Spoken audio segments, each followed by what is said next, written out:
இப்போதும் தேவனுடைய வார்த்தைக்கு நம்ம கடந்து போகலாம். ஒவ்வொரு தனிப்பட்ட வாழ்க்கைக்கு ஒரு எழுப்புதல் வேணும் என்று ஆண்டவர் ஒரு பாரத்தை தந்திருக்கிறார். அப்போஸ்தலர் 9ஆம் அதிகாரம் 6ஆம் வசனம்.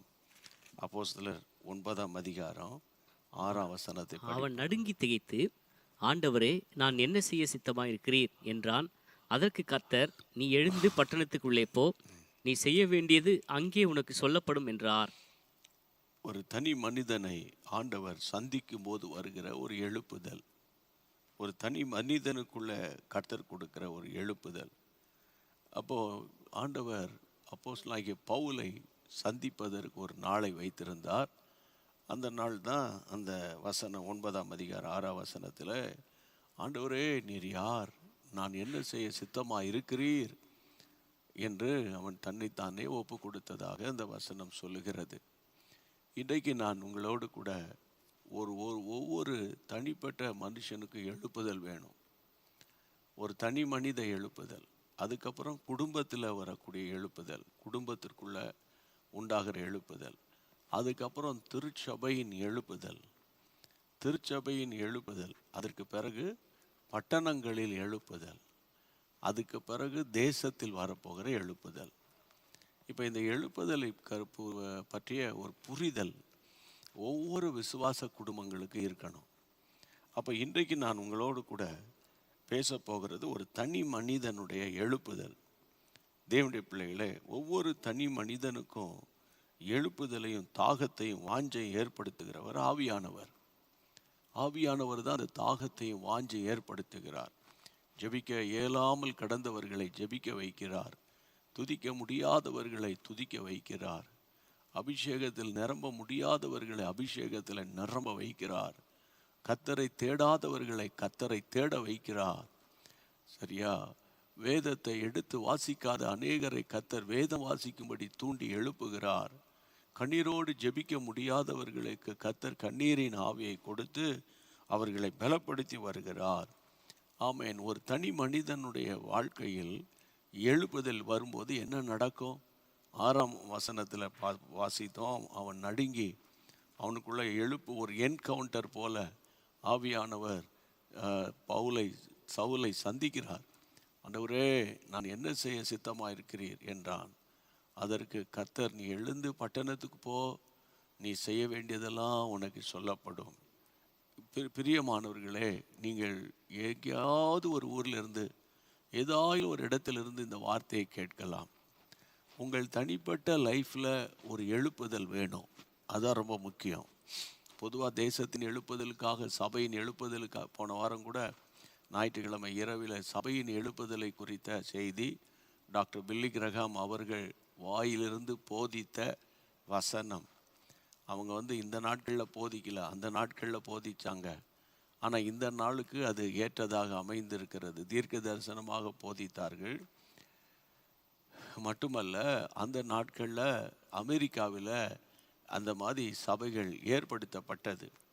அதனால் வைராக்கியமாய் சபைகளை கண்டித்து 3 விதமான சபைகளுக்குள்ளே நீங்கள் நுழையக்கூடாது, அப்படி நுழைந்து அங்கே இருந்தால் தப்பித்தோம் பிழைத்தோம் என்று ஓடி வந்து விடுங்கள் என்று அறைகோல் விடுத்தார்கள். முந்தின தனி மனித எழுப்புதலை குறித்து நான் உங்களோடு பேச ஆண்டவருடைய கிருபையினால், கர்த்தருடைய பிள்ளைகளை, உங்களுக்காக நான் தேவ கிருபையினால் இந்த வார்த்தையை கொண்டு வந்திருக்கிறேன். தனி மனித எழுப்புதல். உங்கள் ஒவ்வொருடைய லைஃப்பில் பர்சனல் ரிவைவல் வரணும். Personal encounter. கர்த்தர் உங்களை தொட்டதை, கர்த்தர் உங்களை ரட்சித்ததை, அடுத்தது கர்த்தர் உங்களை அபிஷேகம் பண்ணினதை, அடுத்தது உங்கள் மேலே தேவன் வைத்த நோக்கத்தை நீங்கள் அறிந்திருக்க வேண்டும். அதுக்கு பேர் தான் தனி மனித எழுப்புதல். தனி மனித எழுப்புதல். பாருங்கள், அப்போஸ்தலர் இந்த 9ஆம் அதிகாரத்தில் தேவனுடைய பிள்ளைகளை 15ஆம் வசனத்தை படிக்கலாமா? 15ஆம் வசனம். அதற்கு கர்த்தர், நீ போ, அவன் பிரஜாதிகளுக்கும் ராஜாக்களுக்கும் இஸ்ரவேல் புத்திரருக்கும் என்னுடைய நாமத்தை அறிவிக்கிறதற்காக நான் தெரிந்து கொண்ட பாத்திரமாய் இருக்கிறான். ஆமென். ஆண்டவர் தேவ மனிதனை தொட்டார். 6ஆம் வசனத்தில் தொட்டார். எதற்காக தொட்டார்? எதற்காக பவுலை சந்தித்தார்? அந்த வசனத்தை படிக்கும்போது, அப்பொழுது கர்த்தர் அவன் புறஜாதிகளுக்கும் 1, 2 ராஜாக்களுக்கும் 2, 3 இஸ்ரவேல் புத்திரருக்கும் 3 என் நாமத்தை அறிவிக்கிறதற்காக நான் தெரிந்து கொண்ட பாத்திரம். மூன்று விதமான காரியங்களுக்காக கர்த்தர் பவுலை தெரிந்து கொண்டார். 1, புறஜாதிகளுக்கு, ஆண்டவர் அறியாத தேசத்தின் மக்களுக்கு. 2, ராஜாக்களுக்கு, அரசாட்சியில ஆளுகை பண்ணுகிற ராஜாக்களுக்கு. 3, சொந்த ஜனம் இஸ்ரவேல் வம்சத்தாருக்கு கர்த்தருடைய நாமத்தை அறிவிக்கிறதற்காக கர்த்தர் பவுலை தெரிந்து கொண்டாராம். அதாவது there are 3 reasons ஆண்டவர் தெரிந்து கொள்ளப்பட்டது நோக்கம். இப்போ உங்களுக்குள்ள ஒரு எழுப்புதல் வந்துட்டுன்னு வைங்களேன், உங்களுக்குள்ள ஒரு ரிவைவல் வந்துருச்சுன்னு வைங்களேன், வந்துட்டுன்னா உங்களை ஏன் கர்த்தர் தெரிந்து கொண்டார், எதற்காக கர்த்தர் உங்களை ரட்சித்தார், சரியா, எதற்காக கர்த்தர் உங்களை அபிஷேகம் பண்ணினார், எதற்காக நீங்க கிறிஸ்தவனாய் மாற்றப்பட்டீங்க என்பதை தெளிவாக நீங்க புரிஞ்சுக்கிடுவீங்க. இன்னைக்கு ஒவ்வொருவரும் ஒரு ஆலயத்துக்கு போகிறோம், கலந்து கொள்கிறோம், வரோம் போகிறோம் அவ்வளோதான். ஆனால் உங்களை பார்த்து உங்களை அழைத்ததின் நோக்கத்தை அழைத்ததின் நோக்கத்தை நீங்கள் புரிஞ்சுக்கிட்டீங்களா? ஸ்தோத்திரம். உங்களை அழைத்ததின் நோக்கத்தை நீங்கள் அறிஞ்சுக்கிட்டீங்களா? அழைத்ததின் நோக்கத்தை நீங்கள் அறிந்து கொண்டீர். ஆண்டவர் என்ன 1980களில், அதாவது 81, when I was 19 years old, I accept the Lord Jesus Christ as my personal Savior. That was 1981, April 14th. புரியுதா? ஏப்ரல் 14ஆம் தேதி ஆண்டவர் என்னை ரட்சித்தார். கர்த்தருக்கு ஸ்தோத்திரம், கர்த்தருக்கு ஸ்தோத்திரம். அந்த ஏப்ரல் 14ஆம் தேதி வரும்போது ஏதாவது ஒரு ஊழியம் செய்யணும் அப்படிங்கிற ஒரு தாகம் எனக்குள்ளே வரும்.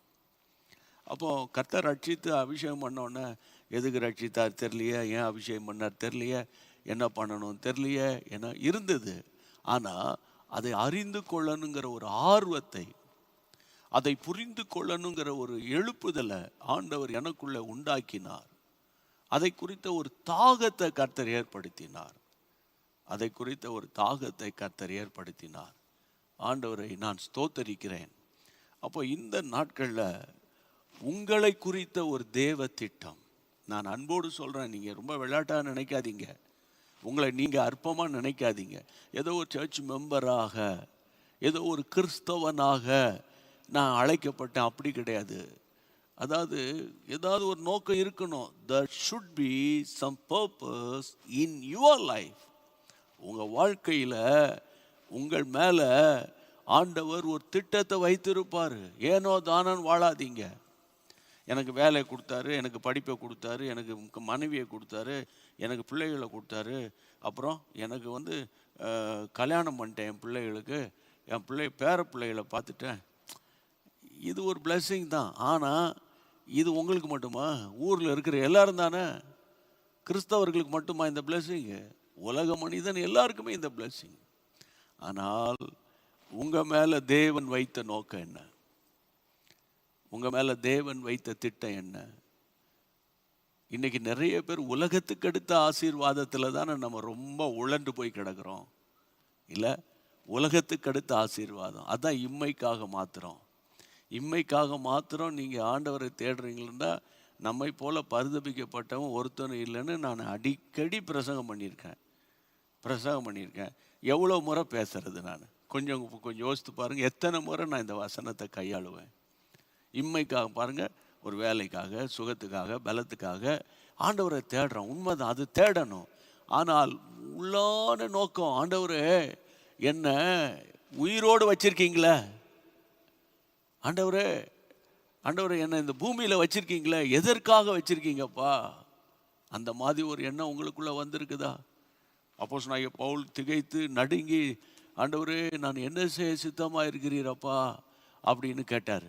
உடனே ஆண்டவர் சொல்லிட்டார், நீ எழுந்து பட்டணத்துக்கு போ, அங்கே நீ செய்ய வேண்டியது அங்கு உனக்கு சொல்லுவேன். அதான் ஒரு ரிவைவலுக்கான முன்னெடுப்பு. நீ எழுந்து நீ பட்டணத்துக்கு போ, நான் அங்கே உனக்கு சொல்லுவேன்னு ஆண்டவர் சொல்கிறாரு. அனனியாவுக்கு தான் கர்த்தர் பேசுகிறாரு. 9ஆம் அதிகாரம் 15ஆம் வசனத்தில் அவனை நான் அப்போஸ்தலனாகிய பவுல் எதுக்காக தெரிஞ்சு கொண்டு இருக்கிறேன்? ஒன்று புறஜாதிகளுக்காக, 2வது ராஜாக்களை சந்திக்கும்படி, 3வது இஸ்ரவேல் வம்சத்தாரை சந்திக்கும்படி, இந்த 3 தரிசனத்துக்காகத்தான் நான் அப்போஸ்தலனாகிய பவுலுக்குள்ள என்னுடைய வல்லமையை ஊற்றுகிறேன் என்று ஆண்டவர் பேசினார். பிரியமானவர்களே, நீங்கள் உங்களை அற்பமாக நினச்சிக்கிட்டு இருக்கீங்களோ? உங்களை சாதாரணமாக நினச்சிக்கிட்டு இருக்கீங்களோ? இன்றைக்கு நீங்கள் ஆண்டவர்கிட்ட கேட்கணும், ஆண்டவரே எதற்காக என்னை அழைத்தீர்? ஆண்டவரே எதற்காக என்னை இந்த சபையில் விசுவாசியாக வச்சுருக்கீங்க ஆண்டவரே என்ற ஒரு நோக்கத்தோடு கூட நீங்கள் கேட்டிங்கன்னா, நிச்சயம் கர்த்தர் உங்களுக்கு, கர்த்தருடைய பிள்ளைகளே, நிச்சயம் கர்த்தர் உங்களுக்கு பதிலை கொடுப்பார். கர்த்தருடைய பிள்ளைகளே, நான் சில ஆண்டுகளுக்கு முன்பாக ஒரு நூலை எழுதினேன். எதற்காக அழைக்கப்பட்டீர்கள் என்ற ஒரு நூலை நான் எழுதினேன். எனக்குள்ள ஆண்டவர் ஒரு ஏவுதலை கொடுத்தாரு. நிறைய பேர் ரட்சிக்கப்பட்டிருக்காங்க, நிறைய பேர் மனம் திரும்பி இருக்கிறாங்க, நிறைய பேர் சர்ச்சுக்கு போகிறதும் வர்றதுமா இருக்காங்க. ஏன் இந்த சர்ச்சுக்கு போகிறீங்க? அந்த பாஸ்டர் எங்கள் அண்ணன், எதுக்கு இந்த சர்ச்சுக்கு போகிறீங்க? நான் ஆதியிலேருந்து போயிட்டுருக்கிறேன். எதற்காக இந்த சர்ச்சுக்கு போகிறீங்க? அதாவது எனக்கு பிடிக்கும். எதற்காக இந்த சர்ச்சுக்கு போகிறீங்க? அங்கே பாட்டு நல்லா இருக்கும். எதற்காக இந்த சர்ச்சுக்கு போகிறீங்க? அதாவது எங்கள் அப்பா அம்மாலாம், எங்கள் அண்ணன் தம்பியெல்லாம் எல்லோரும் இந்த இடத்துக்கு. அதனால் இது கிடையாது. கர்த்தருடைய பிள்ளைகளே, ஏன் ஆண்டவர் என்னை ரட்சித்து அபிஷேகம் பண்ணின பிறகு என் லைஃப்பில் ஒரு நோக்கம் இருக்கணும், ஒரு நோக்கம் இருக்கணும். எதற்காக நீ அழைக்கப்பட்டிருக்கிறாய்? இந்த புத்தகத்தை நீங்கள் படிக்கணும்னு திடீர்னு எனக்கு ஒரு ஏவுதல். எதற்காக நீ அழைக்கப்பட்டிருக்கிறாய்? உடனே ஆர்டர் பண்ணுங்க. உடனே இப்போல்லாம் ஈஸி தானே.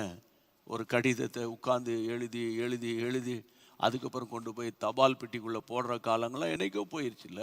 உடனே வாட்ஸ்அப்பில் 7200250250 அதுக்கு நீங்கள் ஒரு மெசேஜ் அனுப்புங்க. இல்லைன்னா நீங்கள் அமேசானில் நீங்கள் கர்த்தருடைய பிள்ளைகளை நீங்கள் படிக்கலாம். அவைலபிளான அமேசான் போடுறாங்க பாருங்கள், ஸ்க்ரீனில் வருது பாருங்கள், நீங்கள் பார்க்கலாம் கர்த்தருடைய பிள்ளைகளை. இல்லை எனக்கு இந்த புக்கை வாங்கி கையில் இப்படி வச்சு படிக்கணும் அப்படிங்கிற எண்ணம் இருந்ததுன்னா உடனே 7200250636க்கு இந்த புத்தகத்தை எனக்கு அனுப்பி தருவீங்களா அப்படின்னு நீங்கள் கேட்கணும். புக்ஸு படிக்கணும், பைபிளை படிக்கணும், அதுக்கப்புறம் புத்தகத்தை படிக்கணும். கர்த்தருக்கு மகிமை உண்டாகட்டும். எதற்காக அழைக்கப்படும்? சில பேர் நோக்கம் இல்லாமல் லைஃப்பை முடிச்சிடுறாங்க. நோக்கம் இல்லாமல் வேலைக்கு போய், நோக்கம் இல்லாமல் ரிட்டையர்ட் ஆகி, நோக்கம் இல்லாமல் வாழ்ந்துட்டு, நோக்கம் இல்லாமல் லைஃப்பை முடிக்கிறாங்க. அதுக்காக நம்மை கர்த்தர் அழைத்தார் இல்லையே. உங்கள் ஒவ்வொருவர் மேலும் தேவன் ஒரு திட்டத்தை வைத்திருக்கிறார். உதாரணமாக ஈவான் ராபர்ட்ஸ் என்ற ஒரு தேவ மனிதனை பற்றி நான் படித்தேன். எனக்கு அன்பான வேல்ஸ் தேசத்தின் எழுப்புதலுக்கு 1904ஆம் ஆண்டில் ஈவான் ராபர்ட்ஸ் என்ற ஒரு இளம் வாலிப தம்பி, அவன் யார்? ஒரு சுரங்கத்தில் வேலை பார்க்குற சுரங்க தொழிலாளி தான் ஈவான் ராபர்ட்ஸு.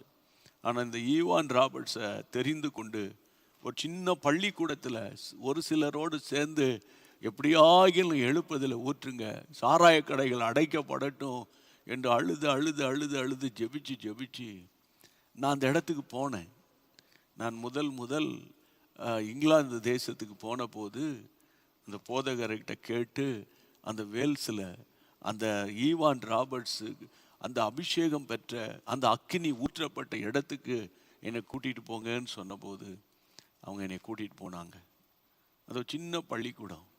அந்த பள்ளிக்கூடத்தில் முழங்கால் போட்டு பயங்கரமான குளிர்காலம், குளிரும் பனியும் பொருட்படுத்தாமல் அவர் ஜெபிப்பார். காலையில் தாயார் காலை உணவை கொண்டு வருவார்கள். அதற்கப்புறம் மத்தியான உணவை கொண்டு போகும்போது காலையில் சாப்பிட வேண்டிய உணவு அப்படியே இருக்கும். சாயங்காலம் போகும்போது மதிய உணவு அப்படியே இருக்கும். உணவெல்லாம் ஒதுக்கி வைத்து விட்டு தேவ சமூகத்தில் அழுது ஜெபித்தார். ஒரு நாள் தேவனுடைய அக்கினி அந்த பள்ளிக்கூடத்தில் அந்த இறங்கின போது அன்றைக்கு தீப்பிடித்தது வேல்ஸ் முழுவதும். இன்றைக்கு அந்த இடத்துல ஒரு அழகான ஒரு மெத்தடிஸ்ட் ஆலயம் கட்டப்பட்டிருக்கிறது. என்று நான் சந்தோஷமாக உங்களுக்கு சொல்கிறேன். ஒரு தனி மனிதனை கர்த்தர் தொட்ட போது 1904 சம்பவத்தை 2025 கர்த்தருடைய பிள்ளைகளை ஏப்ரல் 16 வரைக்கும் பேசிக்கிட்டு இருக்கிறோம். இன்னும் பேசுவோம். அவர் வாழ்ந்து எத்தனை நூற்றாண்டு ஆயிற்று, இன்னும் பேசுகிறோம். நம்ம மரித்தால் பேசுவாங்களா? இந்த சர்ச் மெம்பர் இத்தனை வருஷமாக போகிறேன், இங்கே கமிட்டி மெம்பராக இருக்கிறாங்க, அங்கத்தினராக இருக்கிறேன், அது இருக்கிறேன், இது இருக்கிறேன் நம்ம சொல்கிறோமே. உங்கள் லைஃப்பில் உங்களை கொண்டு கர்த்தர் வைத்திருக்கிற நோக்கத்தை கண்டுபிடிக்கணும். ஆமாம், நான் ரிட்டையர்ட் ஆகிட்டேன் பிரதர், என் மகா வீட்டில் உட்காந்துட்டு இருக்கிறேன். எங்கே வேணால் உட்காந்துருங்கம்மா. உங்கள் மேலே தேவன் வைத்த திட்டத்தை நீங்கள் முழங்கால் படிக்கிட்டு அல்லது முழங்கால் போட முடியலன்னா தேவ சன்னிதானத்தில் உட்கார்ந்து, ஆண்டவரே என் மேலே நீர் வைத்த நோக்கத்தை நிறைவேற்றணும் ஆண்டவரே. ஸ்தோத்திரம் ஸ்தோத்திரம் ஸ்தோத்திரம். சார்ல்ஸ் பென்னி இங்கிலாந்துக்கும் அமெரிக்காவுக்கும் எழுப்புதலை கொண்டு வந்த ஒரு பெரிய தேவ மனிதன். கர்த்தருடைய பிள்ளைகள், எழுப்புதல் என்பது தேவனுக்கு கீழ்ப்படுகிறதிலிருந்து துவங்குகிறது என்று அவர் சொல்றாரு. எழுப்புதல்னா சும்மா ஆட்டம் பாட்டம் கொண்டாட்டம் போட்டு லைட்டை போட்டு ட்ரம் அடிச்சு டான்ஸ் ஆடுறது எழுப்புதல் கிடையாது. கீழ்ப்படிதலில் ஆரம்பிக்கிறது எழுப்புதல். கர்த்தருக்கு ஸ்தோத்திரம். அதான் சார்ல்ஸ் ஃபின்னிக்கு கர்த்தர் கொடுத்த வெளிப்பாடு. அப்போ இன்றைக்கு நான் பாரத்தோடு சொல்கிறேன், கர்த்தருடைய பிள்ளைகளை, ஜான் வெஸ்லி என்ற தேவ மனிதனை பற்றி அவருடைய சரித்திரத்தை படிக்கும்போது சுமார் 53 ஆண்டுகள் ஊழியத்தை செய்து கொண்டிருக்க, ஏறக்குறைய கர்த்தருடைய பிள்ளைகள் 2,50,000 மைல் தூரம் குதிரையிலேயே பயணம் பண்ணியிருக்கிறார். 2,50,000 மைல் அவர் குதிரையிலேயே பயணம் பண்ணி கிட்டத்தட்ட 40,000க்கு மேற்பட்ட பிரசங்கங்களை அவர் பிரசங்கித்திருக்கிறார். ஒரு நாளைக்கு குறைஞ்சபட்சம் 8 பிரசங்கத்துக்கு மேலே அவர் பிரசங்கம் பண்ணதாக அவருடைய நாள் குறிப்பில் எழுதப்பட்டிருக்கிறது. 83 வயதில் ஒரு நாளைக்கு 15 மணி நேரம் பைபிள் படிப்பாராம். கர்த்தருடைய பிள்ளைகளே, ஒரு தனி மனிதனுடைய எழுப்புதலுடைய ரகசியம் இதுதான். அதனால் அவங்க நேரத்தை வீணாக்காதீங்க. ரிட்டையர்டான பிரதர்ஸ் அண்ட் சிஸ்டர்ஸ், உங்களுக்காக நான் பேசுகிறேன். ஏதோ கிறிஸ்தவ வாழ்க்கை என்பது சாப்பிட்டோம் குடித்தோம். ஆமாம், மாண்டி தேர்ஸ்டே நாங்கள் நினைவு கூர்ந்தோம். குட் ஃப்ரைடேயில் போய் சர்ச்சில் மும்மணி தியானத்தில் உட்கார்ந்தோம். அதுக்கப்புறம் ஈஸ்டரில் போய் மல்லிகைப்பூ தலையில் வச்சுக்கிட்டு போனோம். ஆலயத்தை மல்லிகையினால் நாங்கள் அலங்கரித்தோம் என்பது ஈஸ்டர் அல்ல. ஒரு சரியான ஒரு உயிர் மீட்சி நமக்குள்ளே வரணும். கர்த்தருக்கு மகிமை உண்டாகட்டும். எல்லாரும் கைகளை உயர்த்தி ஜெபம் பண்ணுவோம். இயேசுவின் நாமத்தினால், ஆண்டவரே எனக்குள்ள நான் என்ன செய்ய சித்தமாக இருக்கிறீர் ஆண்டவரே. கேளுங்க, பவுலை போல கேளுங்க. நான் என்ன செய்ய சித்தமாக இருக்கிறீர் ஆண்டவரே. நான் என்ன செய்ய சித்தமாக இருக்கிறீர் ஆண்டவரே. நான் என்ன செய்ய சித்தமாக இருக்கிறீர் ஆண்டவரே. ஷந்தாரா பாவுலா பாதாரா பாரா பாரா ஹபா ஓ ஊரா பவிமா கதலா புதலா பஹா புதலா கபா. தயவுசெய்து ஆஃப் பண்ணிட்டு போயிடாதீங்க. நான் என்ன செய்ய சித்தமாக இருக்கிறீர் ஆண்டவரே. யார் யாரெல்லாம் என் கூட சேர்ந்து இப்படி ஜெபிக்கிறார்களோ அவர்களுக்குள்ள ஒரு தனி மனித எழுப்புதலுக்குரிய ஒரு அபிஷேகம் அந்த பிள்ளைகளை நிரப்பும்படி உம்முடைய கைகளை ஆண்டவரை நான் உயர்த்தி ஜெபிக்கிறேன் அப்பா. ஒவ்வொருவருக்குள்ள உம்முடைய வல்லமை வெளிப்படணும் அப்பா. உம்முடைய பரிசுத்த நாமம் மகிமைப்படணும். ஜெபத்தை கேட்டு நீர் அப்படியே செய்ய போகிற கிருபைக்காக ஸ்தோத்திரம். சமாதானத்தை நான் நித்திரையினால நிரப்பும். புது பலனால் உம்முடைய பிள்ளைகளை நிரப்பி பாதுகாத்துக் கொள்ளும். உமக்கே மகிமை உண்டாகட்டும். இம்மட்டும் நடத்தி நீரப்பா. ஆண்டவரே, ஒவ்வொரு வீடுகளில சுகமும் சமாதானமும் உண்டாவதாக. ஒவ்வொரு வீடுகளில தேவ கிருபை உண்டாவதாக. ஒவ்வொரு வீடுகளில சந்தோஷம் வருவதாக. ஒவ்வொரு வீடுகளில தேவக்கரம் கூட இருந்து நடத்துவதாக. இந்த ஜெபத்துக்கு பதில் கொடுக்கிற கர்த்தருக்கு ஸ்தோத்திரம் ஸ்தோத்திரம் ஸ்தோத்திரம் ஸ்தோத்திரம் ஸ்தோத்திரம் ஸ்தோத்திரம் ஸ்தோத்திரம் ஸ்தோத்திரம் ஸ்தோத்திரம். நன்றியோடு தோத்தரிக்கிறோம். உம்முடைய கிருபை தாங்கிட்டு நாளைக்கு காலையில் 5:30 மணிக்கு அனுதினமும் ஆவியானவரோடு ஒப்பு கொடுக்கிறோம். உமக்கே மகிமை உண்டாகட்டும். இயேசுவின் நாமத்தில் ஜெபம் கேளும் பிதாவே, ஆமென். எல்லாரும் கைகளை உயர்த்தி என்னோடு கூட சேர்ந்து சொல்லுங்க. என் ஆத்துமாவே கர்த்தரை ஸ்தோத்திரி, என் முழுவலுமே பரிசுத்த நாமத்தை ஸ்தோத்திரி. என் ஆத்துமாவே கர்த்தரை ஸ்தோத்திரி, கர்த்தர் செய்த சகல உபகாரங்களை மறவாதே. ஆமென். சேர்ந்து பாடிடுவோம் எல்லாரும். நான் உனக்கு போதித்து நடக்கும் பாதையை நாள்தோறும் காட்டுவேன் பயப்படாதே. நான் உனக்கு போதித்து நடக்க பாதையை நாள்தோறும் காட்டுவேன் காத்திரு மகனே. உன்மேல் கண் வைத்து ஆலோசனை சொல்லுவேன். உன்மேல் கண் வைத்து ஆலோசனை சொல்லுவேன். அறிவுரை நான் கூறுவேன், உனக்கு அறிவுரை நான் கூறுவேன். நான் உனக்கு போதித்து நடக்கும் பாதையை நாள்தோறும் காட்டுவேன் பயப்படாதே. நான் உனக்கு போதித்து நடக்கும் பாதையை நாள்தோறும் காட்டுவேன் காத்திரு மகனே.